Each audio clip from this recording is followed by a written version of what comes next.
Welcome to chess, ladies and gentlemen. Maliga Young Park down inside my chest, ladies and gentlemen. Appreciate you guys very much for stopping by. So I do have a knockout game for you guys, taken from round 1, and this is game 2. If I'm not mistaken, yes, round 1, game 2. Sorry, yes. So as you guys do probably know, these guys have already played their first round of the knockout. So they have another one that they're going to be doing tomorrow. And then they will kind of see, if they need to go into a tiebreak or what the situation is going to be. But it is Jordan Van Foreest versus Wesley So. So as always, my people in the Philippines, mabuhay to you. Mabuting pagbati, amasaw tayo. Magandang umaga, magandang po, magandang ro. Masaya akong makita kang muli. Maraming salamat po sa nanonood ng aking mga video. Appreciate you guys very much for stopping by. As always. So yeah. So anybody who is coming from the Netherlands or who does speak Dutch, I will say hello to you. And thank you. Appreciate you guys for coming by and taking a look at my stuff. But if you guys are ready to go, let me check, make sure we good. I'm ready to go. Bam. Let's go ahead and take a look and see what we have for this game.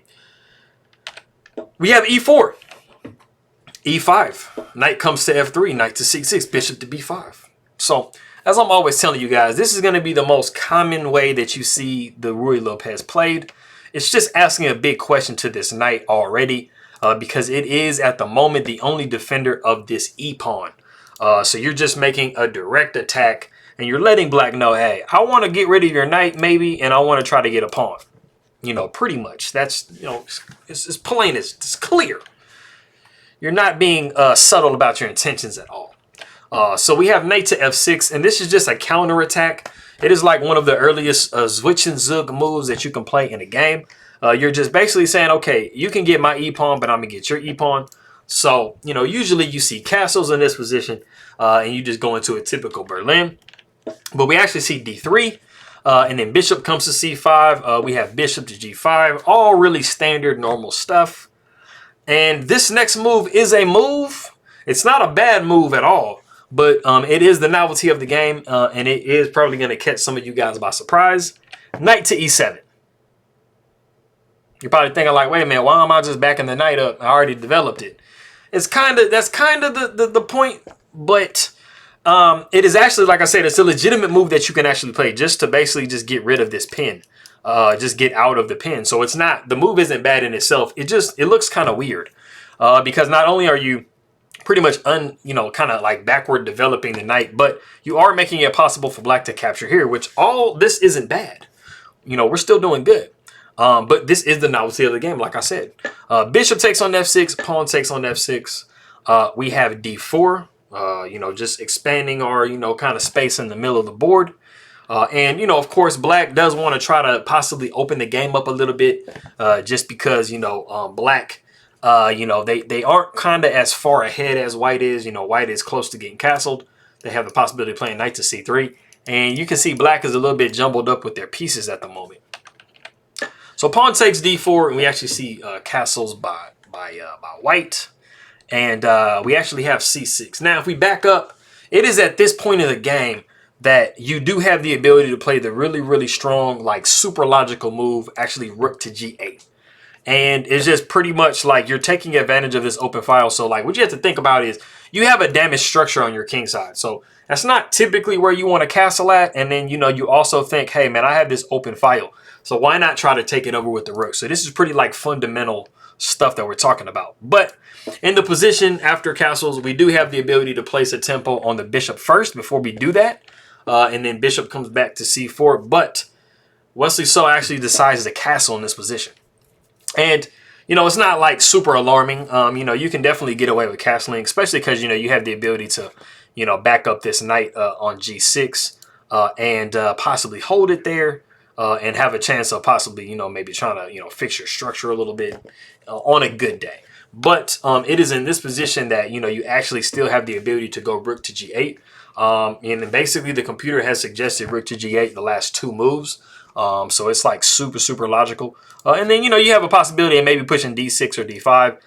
developing the bishop, or even maybe possibly, you know, fianchettoing the bishop over here and getting castled on this side. You know, you don't have, white doesn't have a dark squared bishop, so you don't really too much have to worry about like attacks on this diagonal. So, you know, you're pretty safe castling queen side. But like I said, we do see castles by black. We have knight takes d4, and then we actually have d6 in the position. And d5 and d6 are fairly equal moves to play. D5 is just a little bit more aggressive. So we'll kind of go into like that in a second. But what I want you to do right now is kind of like just follow me with the assessment of the position. So black has an isolated pawn over here. They have doubled pawns over here, and around your king is not typically where you want that damage to be to have happened. You have a problem. Your bishop isn't developed. Your rook isn't in the game. Your queen isn't really, you know, developed where it possibly could be, and this knight is actually kind of weirdly placed. So, you know, this position you definitely need to play aggressively, and you need to get yourself in a position to where you kind of are liberating your position and trying to get all your pieces into play, because as you can see, black does have a problem, you know, getting their pieces into play. If we play aggressively, d5 comes. We have pawn takes d5, knight takes d5. And as you guys can see, there's a major difference between this position and the position that we actually saw a few moves ago. Because now this knight has like gotten centralized, it's placed a little bit better. You know, it's nice and anchored on this d5 square. This bishop has the possibility of coming out, you know, even just like there, or, you know, something. You know, we have the possibility of moving the queen somewhere. So, you know, this is a really, really nice position for black to have.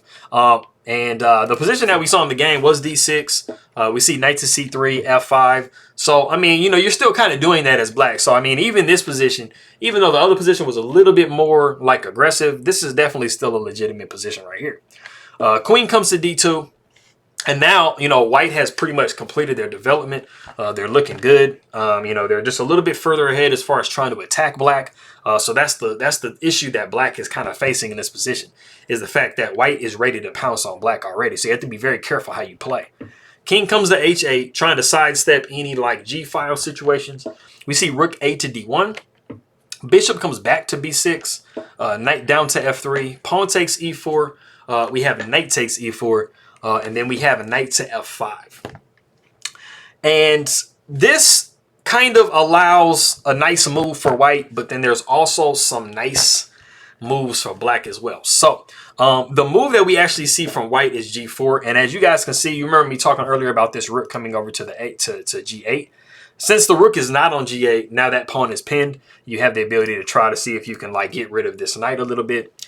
And, you know, the knight doesn't really have like some great prospects. I mean, you can pretty much go back here or you can go back here. So, I mean, it's not the best for the knight to have to try to move somewhere in this particular position. But if you do want to, taking all of this into consideration where this knight is attacked and stuff, and, you know, you're not as open as you were before and stuff like that. If you want to go ahead and pause the video here and see what the best possible move for black is, go ahead and do so. Okay, so unfortunately, this isn't what we saw in the game.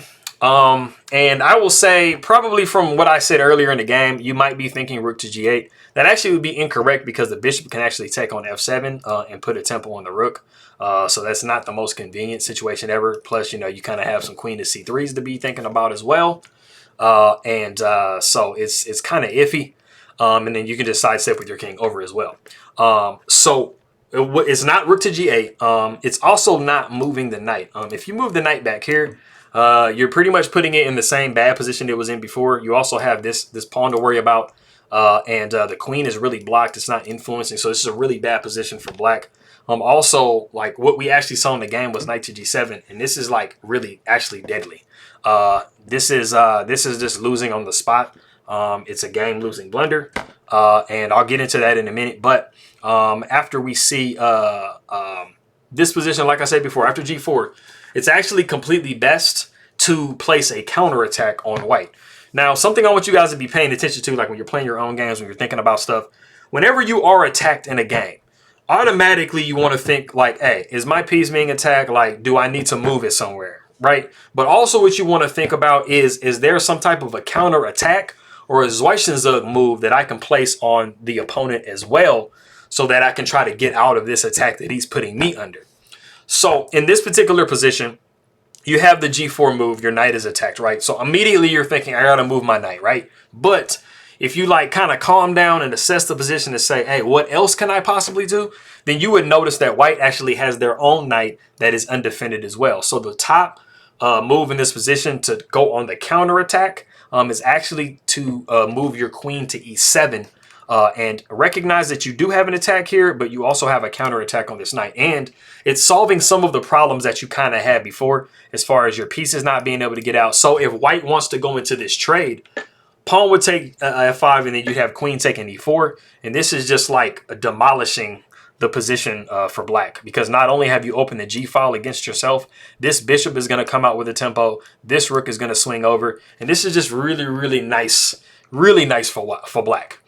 So this is definitely like the way to go in this position. And just like I said, in different positions that you come across in your own games, you know, automatically as human beings, like when we get attacked, we automatically think that we need to retreat. Like, where do we need to move to? Stuff like that. But like, you know, it gets you on another level when you can sit there and look at the position and say, hey, man, is there something else active that I can do in the position and not just retreat? So this is definitely, even just with queen to E7, this is definitely the good way to go in the position. But like I said, we saw knight to G7 in the game, and this is actually a game-losing blunder. It puts the knight like kind of in another square that just doesn't benefit the position at all.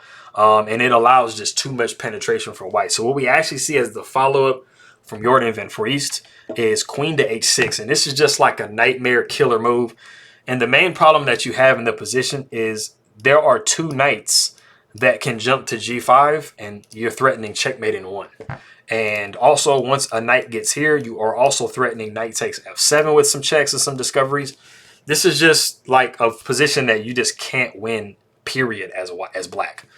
So we actually see bishop takes G4 in a position in which the computer's top suggestion in the position is actually bishop to F5. And the only reason why it wants you to play this, I mean, it doesn't make any sense because you can just capture here. But it makes a little bit of sense because you are going to be kind of inconvenienced after this capture because the knight is going to knock your queen away.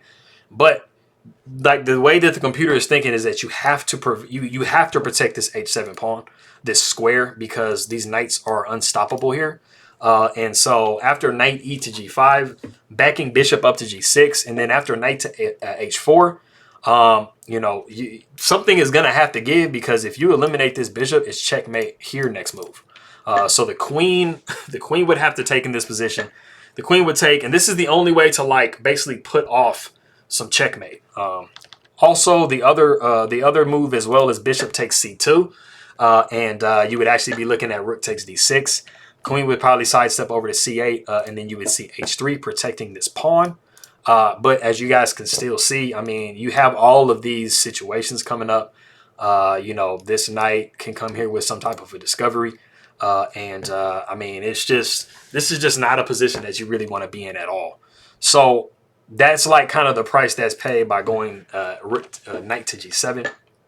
In the game, we saw bishop to G4. We saw rook F to G5. We saw bishop back to F5. And then we saw knight takes D6. And it is in this position that Wesley So does resign the game. And like I said before, like you have all of these different threats in the position, and then now you just have even more threats. You know, you're threatening to take on this square with check, exposing your queen. But the most important thing in the position is the fact this bishop is on this diagonal. So you literally have the ability to windmill. So it's going to be similar to, like, you know, the game of the century when you see the windmills going on. Like the knight can literally just jump here and then just keep jumping around and just continuously taking material and just threatening all kinds of badness for the king. Because, I mean, the king is basically forced to have to go back and forth between these two squares. So it's disappointing because, like I said, I mean, up until this point here, you know, black was in a questionable position, but queen to E7 like saved their position completely. Because, I mean, you know, you're not going to be in as bad of a position after queen to E7 as you were when you went knight to G7. So it just kind of you just really kind of had a problem the entire game with this knight, not really fully kind of getting to where you want to get it to. So in the game, if we kind of go back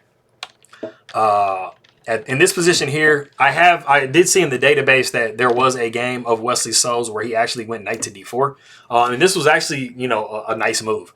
You know, you're counter attacking here with check. You're counter attacking this bishop as well. So, you know, it's a little bit more of aggressive line and stuff like that. So knight to e7 just really kind of caused problems, you know, for the entire game. So that's an unfortunate game, but the match was tied by then Foreest and Wesley So. So, you know, he's still in it. You know, he's still doing his thing. He's not in the lead anymore, but, you know, if he can manage to win, you know, the match that they play tomorrow, then he'll be able to get into the semifinals and stuff and then get to the finals and everything. So we'll see how that goes.